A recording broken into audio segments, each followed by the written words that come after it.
Não. Tá. Primeiro, bem-vindo a todos. Talvez hoje tenha algumas pessoas novas que estão vindo pela primeira vez.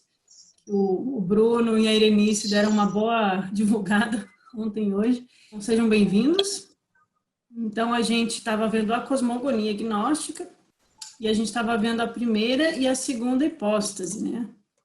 Primeiro, o Uno, o Pai universal, o Espírito universal, o inefável, o absoluto, o silêncio eterno, e a sua primeira imagem, a sua primeira manifestação.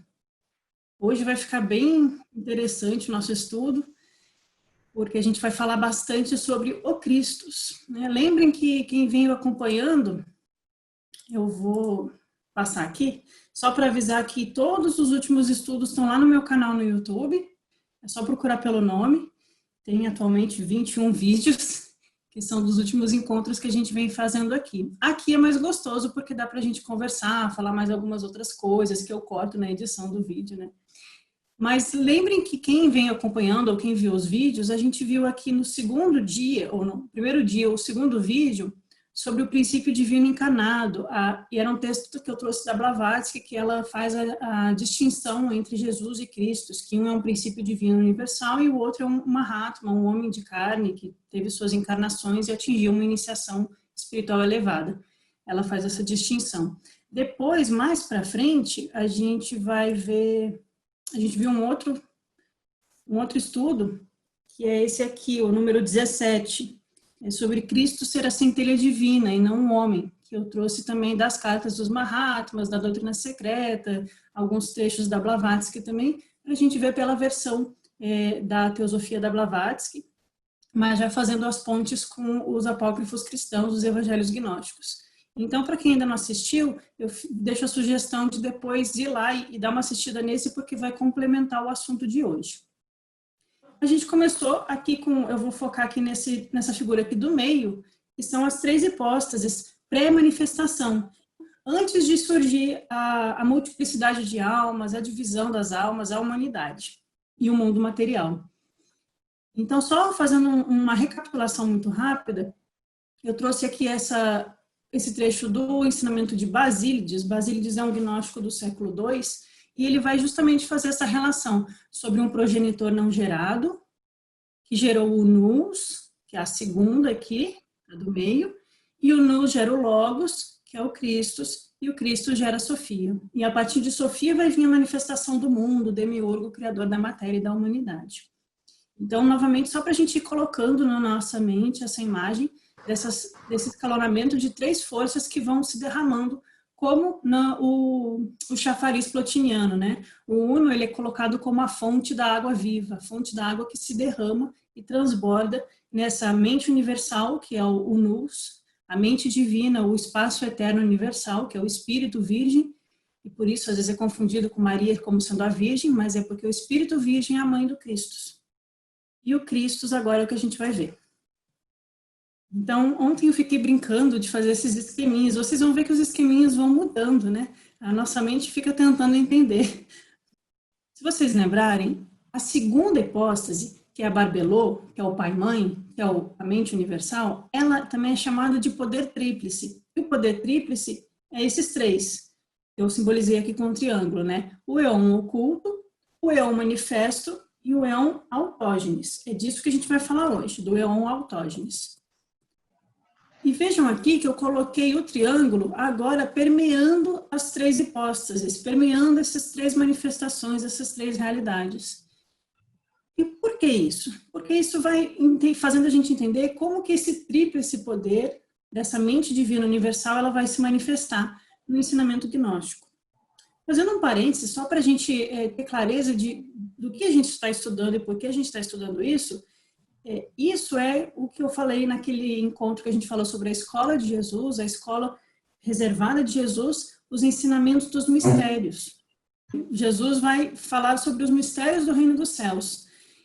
E ao povo ele vai falar em parábolas. Então, todos esses textos gnósticos, eles vão trazer ensinamentos reservados do cristianismo esotérico, são ensinamentos mais filosóficos, mais profundos. E por isso, às vezes, nem parece muito com o cristianismo que a gente está acostumado. Não parece quase nada, na verdade, com o cristianismo da Bíblia. E aí pode causar uma certa estranheza, mas isso aqui é um ensinamento gnóstico, e é um ensinamento que Jesus traz como uma metafísica filosófica. Isso vem principalmente dos grupos gnósticos que são chamados de setianos. Os setianos são lembram que Jesus ele sai dos essênios, ele se reúne com o grupo de João Batista, ele sai dos essênios lá de Qumran, e ele vai coletando, encontrando discípulos, e junto com ele, alguns outros também saem, né? A gente encontra na Bíblia que ele está com o grupo de João Batista, e André, Tiago, João e Pedro saem junto com ele em direção à Galileia, então a gente entende que eles já estavam juntos, e ele vai formando assim a sua escola e seus discípulos. Por que eu estou retomando nesse assunto? Porque esse ensinamento gnóstico, base judaica, vai ser chamado de ensinamento gnóstico setiano. Muito provavelmente, esses gnósticos setianos são uma derivação dos essênios, dos mandeanos, que vem de João Batista, e por isso é um tipo de gnose pré-cristã, mas é o que Jesus já estava carregando. E a partir disso, Jesus vai fazendo essa digestão do ensinamento para os seus discípulos e incorporando coisas novas que ele traz do Egito e das filosofias da Grécia e das escolas de mistério. Então, a gente vai falar do Uno, do Espírito Invisível, que é o inefável, e que é o silêncio, sige, o silêncio em grego. E esse não pode ser conhecido pela mente humana e ele não pode ser atingido, porque ele é uma profunda experiência de unidade. Só há como acessar o Uno se tornando como Uno, se tornando um com ele. Esse Uno ele vai ser chamado de Pai. E aí eu trouxe um trecho de um texto gnóstico aqui. O éon dele, o éon do Uno, é imperecível, é tranquilo e repousa no silêncio. É anterior a tudo. Isso coisa me atrapalha. É a cabeça de todos os éons e sustenta-os por meio de sua bondade. Nós não conheceríamos e não compreenderíamos o que é imensurável, não fosse por aquele que veio do Pai e nos contou em segredo essas coisas. Pois aquele que é perfeito contempla a si mesmo na luz que o circunda. Ele é a fonte da água da vida, que dá origem a todos os éons de todos os tipos. Então vejam que ele está falando do éon imperecível que repousa no silêncio, ele está falando do Uno. E é o Uno que sustenta toda a manifestação com sua bondade. E a única forma que nós temos de conhecer ele é através daquele que veio do Pai, que aqui é o terceiro, porque esse aqui que vai se conectar com o mundo manifesto. Então, através do Logos, que vai ser o Cristo vai nos contar em segredo essas coisas. E a partir desse ensinamento do Cristo, nós podemos chegar ao Uno. Isso é do Apócrifo de João que eu trouxe, que é um dos textos na gramática. A segunda aqui vai ser chamada de protenóia, ou a imagem do Um, ou o espaço eterno, mãe, pai e barbelô. Isso a gente já viu.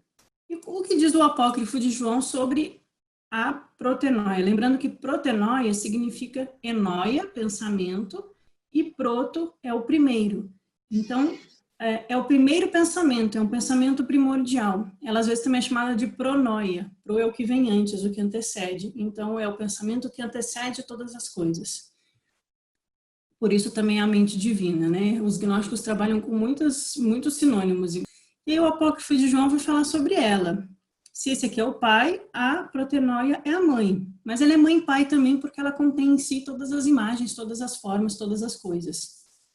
Diz o Apócrifo, seu pensamento é noia. Então, o céu de quem? Do Uno.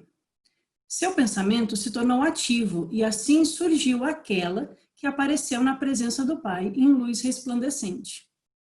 Ela precedeu tudo e veio da mente do Pai, como a pronoia do todo.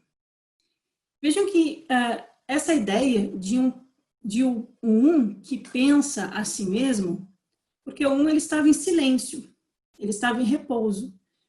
Mas o pensamento se torna ativo.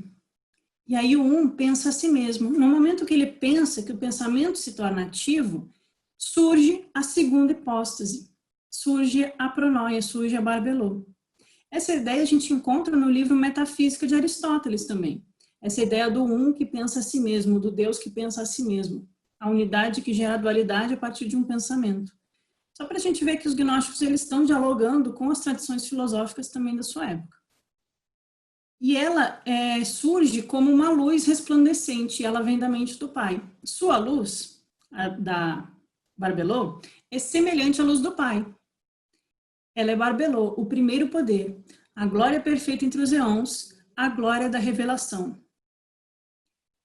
Então, ela é um reflexo, ela é a imagem do Uno, ela é um reflexo do Pai. E ela também é chamada de glória, é o primeiro poder, o poder e a glória da revelação. Então, todo aquele papo que a gente vê no cristianismo tradicional, na Bíblia, sobre glória, o poder da glória, ou mesmo no hino de Jesus, que é um texto gnóstico, que fala glória a ti, Pai, glória a ti, glória, glória a tua glória, eles estão falando desse primeiro poder.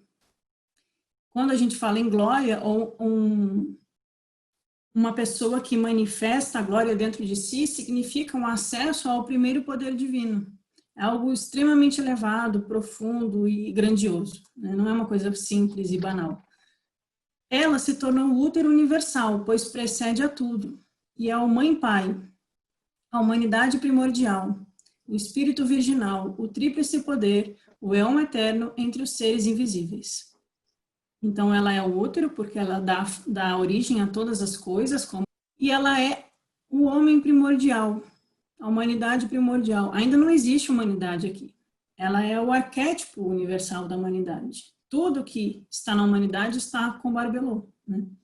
Então, quando a gente vai ler também na Bíblia, nos gnósticos, sobre o homem ou o filho do homem, o homem aqui pode estar se relacionando a essa segunda instância, que é o grau mais elevado que a mente consegue atingir, porque depois só tem um. O espírito virginal e o tríplice poder, por isso eu coloquei aqui o triângulo, só que agora ele não está só contido na segunda hipóstase, ele se conecta com a primeira e se expande até a terceira, porque o tríplice poder ele vai transitar.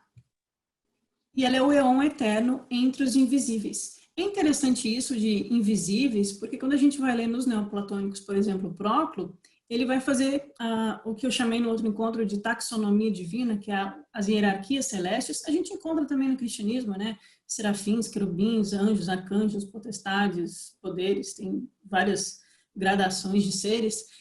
Quando a gente vê isso no Próclo, ele vai falar dos seres, do Uno, dos seres inteligíveis, além dos inteligíveis, os invisíveis, os visíveis. Então, o fato de Barbelô ser o éon eterno entre os seres invisíveis já começa a dar uma noção que daqui vão surgir os seres divinos. Porque ela é o primeiro, né? Que não é bem um ser. Complicado usar a linguagem. Bom, Barbelô, ela pede ao espírito invisível, então ela se manifesta, e aí ela olha para cima, é um movimento de processão e de contemplação. E ela pede ao espírito invisível que ele lhe dê conhecimento primordial, né? A prognosis, a gnosis primeira. Essa gnosis que desperta e liberta a alma é a gnosis que Barbelô traz para nós. E o espírito consente. E aí ela pede outras coisas, ela pede imperecibilidade, vida eterna e verdade. Então a gente vê que os gnósticos, eles vão colocando poderes, qualidades, virtudes dentro desses graus de manifestação, para ir explicando o que eles contêm e o que eles manifestam através deles em nós também. Mas vocês percebam que a gnosis, esse conhecimento que salva, esse conhecimento secreto que Jesus transmite quando ele age como o Cristo, um hierofante, é esse conhecimento que vem direto do Um. É o conhecimento do mundo noético. Barbelô aqui é como se fosse um mundo noético mais elevado, o mundo espiritual mais divino possível, onde ainda não há divisão de tempo, não há loucas, não há realidades ou graus. Ela é eterna.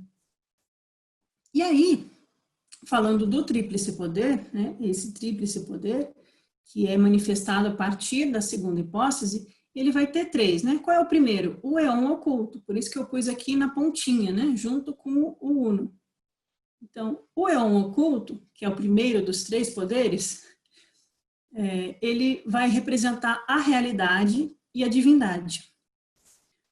O éon manifesto, que é o éon de Barbelô mesmo, vai representar a bondade e a gnosis. Vejam só, ela pediu gnosis para o Uno. E junto com a gnosis tem a bondade. Como é que é lá no budismo? Junto com a sabedoria tem a compaixão.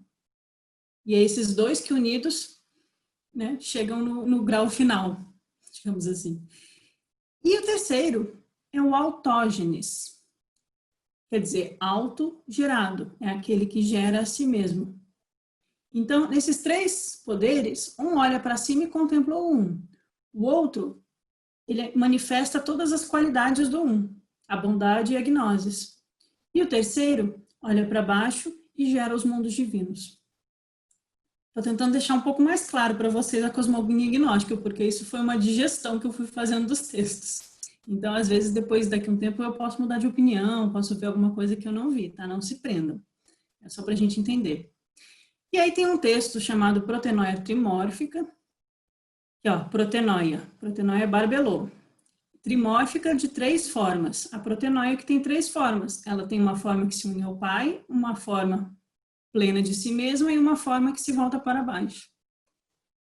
Esse texto está na biblioteca de Nag Hammadi, é um dos textos gnósticos. E ela diz, eu sou o útero que dá forma ao todo, ao dar nascimento à luz que brilha no esplendor. Então agora a gente vai começar a falar de Barbelô como o útero que dá forma ao todo e dá nascimento à luz. O que é a luz? O autógenes vai ser essa luz. Então a gente veio do silêncio, do repouso eterno, para o espaço, pela unidade indivisível, que agora vai manifestar uma luz. E vamos chegar na terceira. Mas eu vou complicar um pouquinho. Lembrem aqui, ó, no final do último parágrafo, que Barbelô pede para o espírito invisível algumas coisas. Gnosis, imperecibilidade, vida eterna e verdade. O texto gnóstico vai trazer 5 poderes para a gente, ou 5 luzes, os 5 luminares. Essa é uma ideia que vai aparecer no Apócrifo de João, mas também vai ser mencionada em outras obras gnósticas. Quais são os 5 luminares? É justamente esses poderes que a Barbelô vai manifestar ao receber do um, cada uma dessas qualidades. Então, o primeiro poder é o próprio pensamento primordial dela, é o próprio pensamento do um, esse pensamento que ela reflete a divindade. O segundo poder é a gnosis. O terceiro é a vida eterna, a famosa vida eterna de Jesus na Bíblia, buscar a vida eterna, né? A verdade, que nos liberta, e a imperecibilidade, que não permite que a gente volte a ser como mortos, que não nos obriga mais a renascer no mundo dos mortos. Esses 5 poderes vão ser Barbelô, que é o reino dos 10, porque cada um desses poderes tem uma cisígia, tem uma dupla. Então vocês vejam que é muito matemático também o jeito que os gnósticos lidam. É um misto de pitagorismo com cabala. E assim eles vão dando forma a esses planos divinos e a esses poderes. Então essas 5 luzes vão ser a segunda hipóstase. Eles formam a pêntada, que forma a década, que é o pai, não o uno, porque eu disse que o uno era o pai, né? Mas agora é o pai manifesto, porque o uno ele é imanifesto, ele é incognoscível, ele é invisível, eterno e inefável. Então agora ele toma uma forma, meio que uma forma, porque também é sem forma. Então essa década, que é a pêntada, vai ser o pai e vai ser chamada de o homem primordial. Então quando Jesus diz que ele é filho do homem, ele está dizendo que ele é aquilo que se conecta com a Barbelô. E aí vai ficando mais curioso tudo. Surge um olho. Não é o olho de Dangman, nem o olho de Horus, eu só peguei a imagem aí. Mas tem a ideia de um olho no texto. E esse texto, o Apócrifo de João vai dizer, o pai, o um, entrou em Barbelô com um olhar, com a pura e radiante luz que envolve o espírito invisível. Então, o um, através do pai, que é o primeiro poder, ele entra com o olhar em Barbelô. E aí, Barbelô concebeu. E o pai produziu uma centelha de luz, que era semelhante à luz abençoada, mas não tão grandiosa. Essa centelha de luz que surgiu era o filho único da mãe-pai. É a única descendência e o único filho do pai. É a pura luz. Quem é que é o filho único de Deus? Não é Jesus. É Cristo. E essa má interpretação que gerou séculos e séculos de guerra, e de disputa de uma crença cega, né? Então, o filho único do Pai é Cristo. Surge o filho ungido. O Pai ungiu essa luz com sua bondade, até que estivesse completa e perfeitamente bondosa. O filho ficou perante o Pai durante a unção. Então, a gente tinha o uno, o silêncio, a primeira manifestação, e aí surge Barbelô. Barbelô recebe os poderes do Pai e toma a forma do Pai manifesto. Mas ela é a mãe-pai, ela é o útero universal. Primeiro ele pensa para surgir Barbelô. Depois que ele pensou e ela surgiu, ele olha. São movimentos diferentes, percebe? É simbólico, a gente vai tentando entender. Quando ele olha, ela se torna mais existente e ela concebe um filho, que é um raio de luz. E aí surge o terceiro, porque antes a gente só estava nos dois primeiros. Esse terceiro é semelhante à luz do Pai, mas não é tão grandioso. E ele é o Filho único, a única descendência. Ele é a pura luz e ele é o ungido. Cristo significa ungido. E ele é completamente perfeito e é uma luz perfeitamente bondosa. Porque o reino de Barbelô é gnoses e bondade, lembram? Então, ao surgir dela, ele tem a bondade, ele tem a gnoses e ele é um reflexo da luz do Pai. E aí a gente vai tornando o esquema um pouco mais claro. Então, nós temos o primeiro, que eu não vou repetir, o segundo e o autógenes. O autógenes vai ser a luz, que é Cristo. Então, por que surgiu na época da formação da Igreja Romana? Tem aqueles concílios, debates, disputas com a patrística e os diversos grupos existentes. Tem uma heresia que é chamada de docetismo. Então, dizem os padres da igreja que aqueles que acreditavam no docetismo diziam que Jesus nunca foi um homem, ele nunca foi encarnado, que ele nunca existiu. Por quê? Porque eles estão falando do Cristo eterno, do Cristo divino, do princípio cosmológico, da metafísica gnóstica. Só que aí, os intérpretes estão achando que os gnósticos estão falando de Jesus. Não, eles não estão dizendo que Jesus não existiu, que não houve um mestre que ensinou essas coisas. Eles estão dizendo que o Cristo nunca se fez carne. Porque, como a Blavatsky disse, isso é um absurdo. Não tem como o Logos divino, que é a luz presente em todos os seres, ser um homem encarnado. Simplesmente não faz sentido. E é isso que os gnósticos estavam dizendo. Só que naqueles debates e nas interpretações, virou essa heresia do docetismo e eles confundem Cristo com Jesus, né? Sempre essa confusão. E aí interpretam os gnósticos errado, né? Quem está vendo de fora também está interpretando errado. Então, o autogerado, aquele que nasce de si mesmo, porque ele é a própria luz do Pai, ele é Cristo, que é o Filho único, que é o ungido e que é a mente. Então, peraí, Barbelô não era a mente? Eu não tinha dito que Barbelô é a mente universal? Ou nous? É como se Barbelô fosse um pré-nous, é como se Barbelô fosse a mente em estado potencial e agora Cristo é a mente em estado latente.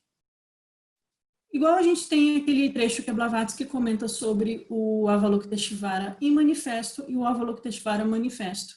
Né? A gente tem que entender que as coisas são aspectadas. Então, continuando no Apócrifo de João, surgiu o filho, né? E aí o filho pediu que lhe fosse dado mente. Ele pediu para quem? Para Barbelô. Porque Cristo, ele é do poder tríplice, ele é o terceiro. Então, ele ainda faz parte do éon de Barbelô. Ele está conectado, por isso que eu fiz essas bolas interligadas. Ele faz parte do éon de Barbelô, mas ele volta-se para baixo. Barbelô possui a mente. E ele pede que a mente seja dada para ele, para que a mente seja uma companheira de trabalho. E aí o espírito invisível concordou.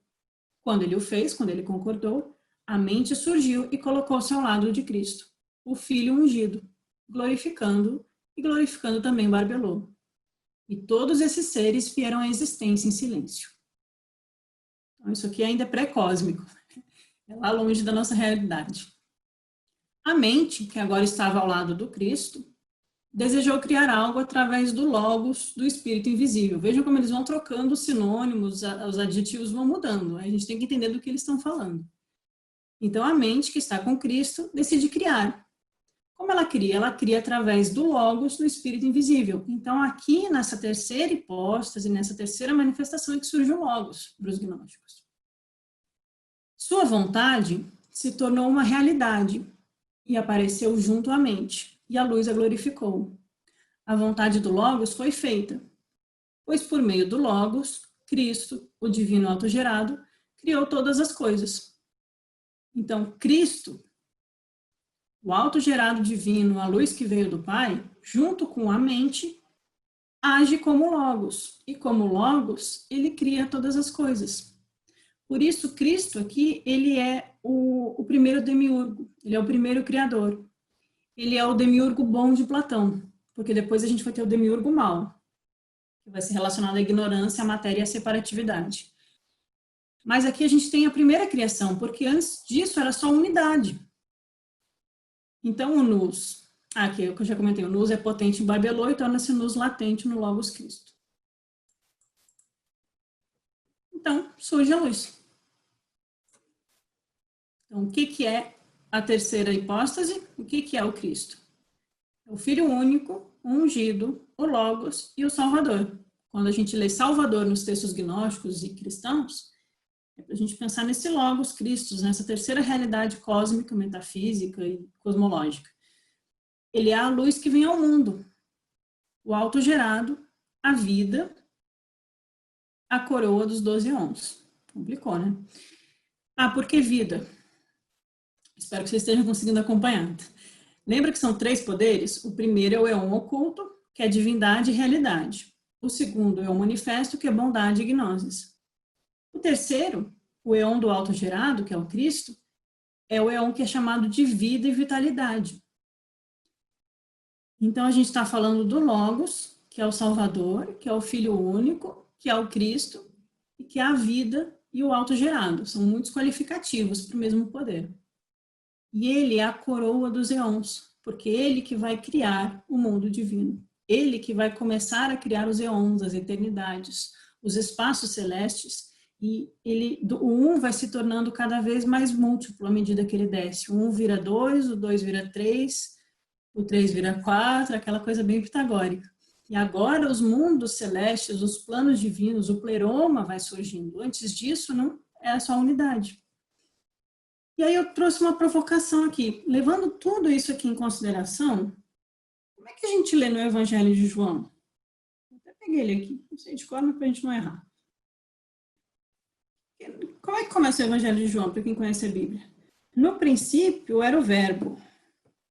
O Verbo estava com Deus e o Verbo era Deus. Vamos traduzir isso aqui para o grego. No princípio, no arquê. Né? Por que princípio? O princípio da criação dos planos divinos, porque antes só há o 1. Porque Barbelô ele é o tal, é o 1 com 2, né? Mas ela ainda é 1. Então, antes de tudo se manifestar, antes de surgir os éons, os planos celestes, quem estava lá? O verbo, o logos. O verbo é uma tradução muito ruim para logos, ou a palavra, né? Eu gosto de usar logos que mantém o grego. Então, no arquê, no arquétipo primordial da manifestação cósmica, estava o logos. E o logos estava com Deus. E o logos era Deus. A gente não leu agora há pouco que a centelha de luz é igual à luz do 1, só que um pouco mais fraca, mas é a luz do 1. E o logos era Deus. Ele estava no princípio com Deus. Todas as coisas foram feitas por ele. E sem ele, nada foi feito. Cosmologicamente está perfeito. Porque o Evangelho de João não está falando de Jesus. Ele está falando de Cristo, o princípio cósmico. Cristo vai fazer todas as coisas. E sem o Cristo nada será feito, porque ele vai ser a luz que vai se manifestar nos mundos divinos e depois no mundo sensível. Nele estava a vida. E a vida era a luz dos homens. O que eu acabei de dizer? Que o terceiro poder é chamado de vida e vitalidade. Então, no autógenes, no autogerado, que é o Cristo Logos, estava a vida. Está de acordo com o texto gnóstico. E a vida é a luz dos homens, porque esse é o Cristo que vai penetrar toda a matéria e vai se transformar na centelha em nós. E ali está a luz verdadeira que ilumina todo homem que vem ao mundo. E aí continua, não vou ficar lendo o evangelho aqui. Mas percebam que o evangelho de João é um texto gnóstico, cheio de problemas, cortes, interpolações e acréscimos que, se você for ler na íntegra, a gente vai vendo que tem umas coisas que parece que o texto corta e depois continua. Mas João era um gnóstico. João era um gnóstico setiano. Eu estou lendo aqui para vocês o apócrifo de João. Tudo isso que eu li até agora é o apócrifo de João. Compara com o evangelho de João. No princípio era o Logos, que era a vida, que era a luz dos homens, e por meio dele tudo foi feito. Está de acordo com a metafísica gnóstica.